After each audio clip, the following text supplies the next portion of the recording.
आणि यानंतर पाहूयात काही झटपट बातम्या। नवी मुंबईच्या एपीएमसी मार्केटमध्ये आज भाजीपाल्याच्या 800 गाड्यांची विक्रमी आवक झाली आहे। त्यामुळे दर सुमारे 30 ते 40% कमी झालेत। श्रावणात भाज्या स्वस्त झाल्यामुळे मुंबईकरांना मोठा दिलासा मिळालाय।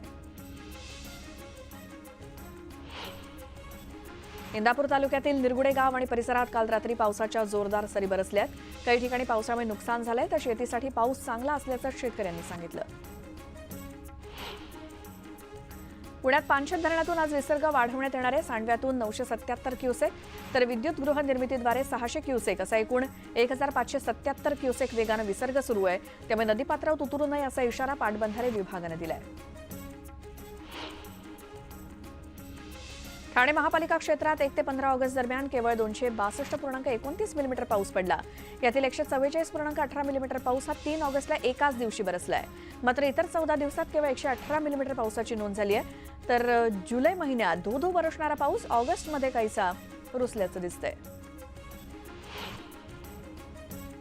पुणे जिल्ह्यातल्या शिरूर तालुक्यातील जांबूद येथल्या जय मल्हार हायस्कूल विद्यालयातील इयत्ता 6वी मध्ये शिकणाऱ्या आर्यन बोरहडे या विद्यार्थ्यानं चक्क लावणीवरती अफलातून डान्स केला। लावणी हा प्रकार शक्यतो मुली आणि बायका करण्याचा प्रकार, मात्र या छोट्या शाळकरी मुलानं आपली कला सादर केल्यानंतर त्याचा व्हिडिओ सोशल मीडियात तुफान व्हायरल होतोय। जुन्नर तालुक्यातील मांजरवाडी गावात कुत्रे आणि कोंबड्या फस्त करणाऱ्या बिबट्यानं धुमाकूळ घातला होता। 2 वर्षांच्या मादी बिबट्याला जेरबंद करण्यात अखेर वन विभागाला यश आलंय। बदलापुरात एका नामांकित शाळेत 4 वर्षांच्या 2 विद्यार्थिनींवरती शाळेतच अत्याचार झाल्याची घटना घडली। या प्रकरणी अखेर आरोपी अक्षय शिंदेला पोलिसांनी अटक केली आहे। चिमुकल्यांवर अत्याचार करणाऱ्या आरोपीला आमच्या ताब्यात द्या अशी मागणी करत मनसे कार्यकर्ते आणि राष्ट्रवादीच्या महिला पोलीस ठाण्यात धडकल्या। आगामी विधानसभा निवडणुकीसाठी मुंबई महापालिका क्षेत्रातील 36 विधानसभा मतदारसंघांसाठी 6 अतिरिक्त जिल्हा निवडणूक अधिकाऱ्यांची नियुक्ती करण्यात आली आहे। राज्याच्या मुख्य निवडणूक अधिकाऱ्यांनी याबाबतचे आदेश काढले आहेत। राज्यात आरटीई अंतर्गत खासगी शाळांमध्ये रिक्त असलेल्या 25% जागांवर प्रवेश प्रक्रिया सुरू आहे। पहिल्या नियमित फेरी अंतर्गत प्रवेश घेण्याची मुदत 8 ऑगस्टला संपलेली आहे। त्यानंतर तब्बल 8 दिवसांनी प्रतीक्षा यादीतील विद्यार्थ्यांना प्रवेश देण्याची प्रक्रिया सुरू झाली। येत्या 23 ऑगस्टपर्यंत कागदपत्रांची पडताळणी करत शाळेमध्ये प्रवेश घेता येणार आहे। गणेशोत्सवात कोंडी टाळण्यासाठी मंडळांचे स्वयंसेवक सज्ज आहेत। विसर्जन मिरवणुकीवेळी हे स्वयंसेवक प्रमुख चौकांमध्ये उभे राहून पोलिसांना मदत करणार आहेत असं आश्वासन गणेश मंडळांनी पोलिसांना दिलं। भायखळ्यातील राणीच्या बागेत पेंग्विनच्या देखभालीचा खर्च यंदा वाढलाय। गेल्या 6 वर्षात या कक्षातील पेंग्विनची संख्या 7 वरून 18 वर पोहोचली आहे। पेंग्विनच्या वाढत्या संख्येसोबतच त्यांचा खर्च देखील वाढलाय। यंदा तब्बल 20 कोटी रुपये अंदाजित खर्चासाठी निविदा मागवण्यात आली आहे। जगभरात अनेक ठिकाणी मंकीपॉक्स या आजाराची साथ मोठ्या प्रमाणात वाढतेय। याबाबत भारतीय लोकांमध्ये भीती आहे। त्या पार्श्वभूमीवर जे.पी. नड्डा यांनी वरिष्ठ अधिकाऱ्यांची बैठक घेतली। भारतात आतापर्यंत मंकीपॉक्सचं एकही प्रकरण समोर आलेलं नाही। मात्र या रोगाचा प्रसार रोखण्यासाठी आणि त्यावर नियंत्रण ठेवण्यासाठी खबरदारीच्या उपाययोजना केल्या जातील असं आरोग्यमंत्र्यांनी सांगितलं। अंधेरीतील पुलाची डागडुजी करण्यासाठी एमएमआरडीएनं स्पष्ट नकार दिला। त्यामुळे या पुलाची स्वतःहून डागडुजी करण्यापलीकडे पालिकेकडे दुसरा पर्याय नाही। त्यामुळे पालिकेनं कामाची तयारी सुरू केली आहे। ठाण्यातील गडकरी रंगायतांचे सप्टेंबरपासून नूतनीकरणाचं काम सुरू होणार आहे। या कामासाठी ऑगस्टच्या शेवटच्या आठवड्यापासून नाट्यगृह बंद ठेवण्यात येणार आहे। ऑगस्ट महिना हा मोठे चित्रपट प्रदर्शित करण्याच्या दृष्टीनं महत्त्वाचा मानला जातो। मात्र राज्यात अनेक भागातील पूरसदृश्य परिस्थिती आणि सणांमुळे चित्रपटाचं प्रदर्शन लांबणीवर पडलंय। 20 सप्टेंबरला प्रसिद्ध अभिनेते दिग्दर्शक सचिन पिळगावकर यांचा बहुचर्चित नवरा माझा नवसाचा 2 हा चित्रपट प्रदर्शित होणार आहे। तर 27 सप्टेंबरला धर्मवीर 2 प्रदर्शित होईल। मुख्यमंत्री एकनाथ शिंदे यांनी सार्वजनिक बांधकाम विभागाच्या अधिकाऱ्यांना फैलावर घेतलं। कोणतीही सबब न सांगता मुंबईचे राज्यातले रस्ते आणि पूल येत्या 31 ऑगस्टपर्यंत खड्डेमुक्त करा। खड्डेमुक्त केलेल्या रस्त्यांचे आणि पुलांचे फोटोसहित अहवाल दर सोमवारी सरकारला सादर करा असे निर्देश मुख्यमंत्र्यांनी दिलेत। वसईच्या ग्रामीण भागाला आता मुंबईहून येणाऱ्या घाणीचं ग्रहण लागलं असून आता अंबाडी शिरसाड मार्ग आणि पारोळ भिवंडी मार्गावर जागा मालक भरणीसाठी या दूषित कचऱ्याचा वापर करतात आणि या भागात दुर्गंधी पसरू लागली आहे। या दुर्गंधीयुक्त कचऱ्याला आळा घालावा अशी मागणी या भागातले नागरिक करतायत. डहाणू शहरात मोकाट गुरांचा प्रश्न अखेर मार्गी लागणारे. वनविभागाच्या जागेत तात्पुरता कोंडवाडा करण्यात येणार आहे. हा प्रश्न मार्गी लावण्यासाठी उपाययोजना आखण्यात आल्या असून लवकरच अंमलबजावणी केली जाणार आहे. कल्याणपासून कर्जत आणि कसारापर्यंत 15 डब्यांच्या लोकल थांबवता याव्यात म्हणून इथल्या प्लॅटफॉर्म वाढवण्याच्या कामाचा सर्व्हे मध्य रेल्वेकडून हाती घेण्यात आलाय. या सर्व्हेनुसार प्लॅटफॉर्मची लांबी वाढल्यास कर्जत आणि कसाऱ्याहून भरून येणाऱ्या लोकलमधील प्रवाशांची गर्दी कमी होण्यास मदत होणार आहे. वाहन चालवायला शिकणाऱ्या व्यक्तींच्या वाहनावरती लर्निंगचा एल नसेल तर दंड आकारला जाणार आहे. पाठीमागून येणाऱ्या वाहन चालकांना संबंधित चालक शिकाऊ असल्याची कल्पना मिळावी म्हणून एल लिहिला जातो, पण जर लर्निंगचा एल नसेल तर 500 रुपयांचा दंड आकारला जाणार आहे. पासपोर्टसाठी पोलीस व्हेरिफिकेशन आवश्यक असतं. हे व्हेरिफिकेशन तत्काळसाठी आता 3 दिवसात करणं आवश्यक आहे. त्याचसोबत पासपोर्ट काढण्यासाठीच्या काही त्रुटी सुद्धा दूर केल्या जातील. त्यामुळे झटपट पासपोर्ट मिळण्याचा मार्ग मोकळा झालाय. पालघर वाहतूक विभागानं जानेवारी ते जुलै 2024 दरम्यान हेल्मेट न घालता वाहन चालवण्यासंदर्भात 1195 वाहन चालकांविरोधात केसेस केल्या आहेत. त्यांना 6,10,500 रुपयांचा दंड ठोठावलाय.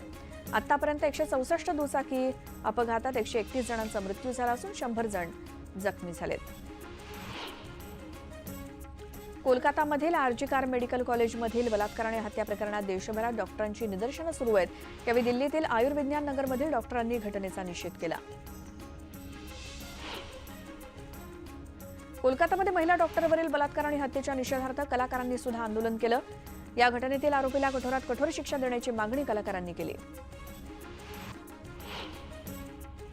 कोलकातामधील ज्या आरजी कार मेडिकल कॉलेजमध्ये बलात्कार आणि हत्येची घटना घडली तिथे काल सीबीआयची टीम दाखल झाली. सीबीआयच्या पथकाने मेडिकल कॉलेजमधील अनेक गोष्टींची तपासणी केली. भारतीय कुस्तीपटू विनेश फोगाट काल मायदेशी परतली. यावेळी तिच्या अपात्रतेवरती तिनं प्रतिक्रिया दिली की ऑलिम्पिकमध्ये घडलेला प्रकार खूप त्रासदायक आहे. हे सगळं विसरायला मला वेळ लागेल. मी कुस्ती खेळेन किंवा नाही खेळणार हे मी आत्ता सांगू शकत नाही, असं वक्तव्य विनेश फोगाटने केलं. चंद्रपुरात लाडकी बहीण योजनेच्या जिल्हास्तरीय अभियानाचा प्रारंभ झाला. या कार्यक्रमात पालकमंत्री सुधीर मुनगंटीवार आणि किशोर जोरगेवार यांची उपस्थिती होती. जिल्ह्यातील 2,81,000 महिलांना या योजनेचा लाभ मिळणार असून महिलांच्या खात्यात पैसे जमा व्हायला सुरुवात झाली आहे. अमरावतीत लाडकी बहीण योजनेचे पैसे महिलांच्या खात्यात जमा झाले. त्यामुळे अमरावती पोस्ट ऑफिस कार्यालयात पैसे काढण्यासाठी महिलांनी मोठी गर्दी केली. 2 महिन्यांचे पैसे महिलांच्या खात्यामध्ये जमा झाले. त्यामुळे महिलांनी मुख्यमंत्री एकनाथ शिंदेंचे आभार मानले. अर्ज करूनही ज्या महिलांना अद्याप लाडकी बहीण योजनेचा लाभ मिळालेला नाही त्यांनी लवकरात लवकर आधार कार्ड लिंक करून घ्यावं असं आवाहन मंत्री दीपक केसरकर यांनी केलं. या महिन्याच्या अखेरपर्यंत अर्जातील ज्या काही त्रुटी असतील त्या दूर करू असं केसरकर म्हणाले. नाईलाजास्तव अजित पवार यांच्यासोबत जावं लागलं असं विधान राजेंद्र शिंगणेंनी केलं. राजकीय जडणघडणीमध्ये शरद पवार यांचा मोठा वाटा असल्याचं ते म्हणाले. त्यांच्या या विधानानं राजेंद्र शिंगणे पवारांसोबत जाणार का अशा चर्चा राजकीय वर्तुळात रंगू लागल्या. श्रीजया चव्हाण यांच्या उमेदवारीसाठी पक्षश्रेष्ठींकडे शब्द टाकून त्यांच्या उमेदवारीची मागणी करू. श्रीजया चव्हाण यांना भोकर मतदारसंघातून उमेदवारी मिळावी ही आमची पण इच्छा आहे असं वक्तव्य मंत्री गिरीश महाजन यांनी केलं. तर खासदार अशोक चव्हाण यांची कन्या श्रीजया चव्हाण यांना विधानसभा निवडणुकीचं रणशिंग फुंकलं. मी नवीन आहे, मला आपल्या सर्वांचा आशीर्वाद आणि साथ पाहिजे अशी भावनिक साथ श्रीजया यांनी घातली. भोकर विधानसभा मतदारसंघामध्ये विविध विकास कामांच्या उद्घाटनांचं आयोजन करण्यात आलं होतं. या कार्यक्रमात त्यांनी हे वक्तव्य केलं. बुलढाणा जिल्ह्यातील जळगाव जामोद येथील अतिवृष्टीची मदत बनावट शेतकऱ्यांच्या खात्यावरती स्थानांतरित करणाऱ्या 2 तलाठी आणि एका कम्प्युटर ऑपरेटर विरोधात अखेर गुन्हा दाखल करण्यात आलाय. न्यूज 18 लोकमतनं संपूर्ण प्रकरण लावून धरल्यानंतर तहसील प्रशासनाकडून या प्रकरणाची दखल घेण्यात आली.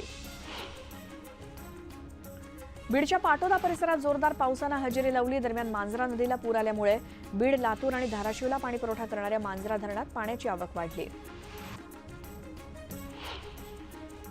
लसणाचे भाव गगनाला भिडले असतानाच अकोल्यात बनावट लसणाची विक्री होत असल्याचा प्रकार उघड झालाय. सिमेंटचा वापर करून बनवण्यात आलेली बनावट लसूण अकोला बाजारपेठेत आढळली. त्यामुळे लसणाचा भाजीपाला खरेदी करताना नागरिकांनी योग्य ती काळजी घ्यावी असं आवाहन केलं जातंय. पंढरपूरच्या दर्शन मंडप आणि स्कायवॉकचा प्रश्न मार्गी लागणार आहे. जिल्हा प्रशासनानं सादर केलेल्या 129 कोटींच्या आराखड्यापैकी राज्याच्या मुख्य सचिव सुनीता सौनिक यांच्या अध्यक्षतेखालील उच्चाधिकार समितीनं 110 कोटींचा आराखडा मंजूर केला. नारपार योजनेसाठी चाळीसगाव तालुक्यातील शेतकरी आक्रमक झालेत. ही योजना गिरणा खोऱ्याच्या समृद्धीसाठी महत्त्वाची योजना आहे.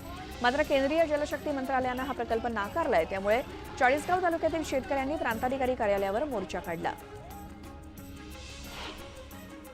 अकोल्याच्या अकोट तालुक्यातील बोर्डी येथील घोगा नदीला आलेल्या पुरातून बैलगाडी वाहून गेली. या दुर्घटनेत बैलगाडी हाकणारा धुरकरी बचावला असून दोन्ही बैलांचा मात्र बुडून मृत्यू झालाय. अकोल्यातील गांधीग्राम येथील पूर्णा नदीवर अस्थि विसर्जनासाठी गेलेला युवक पाण्यात बुडला.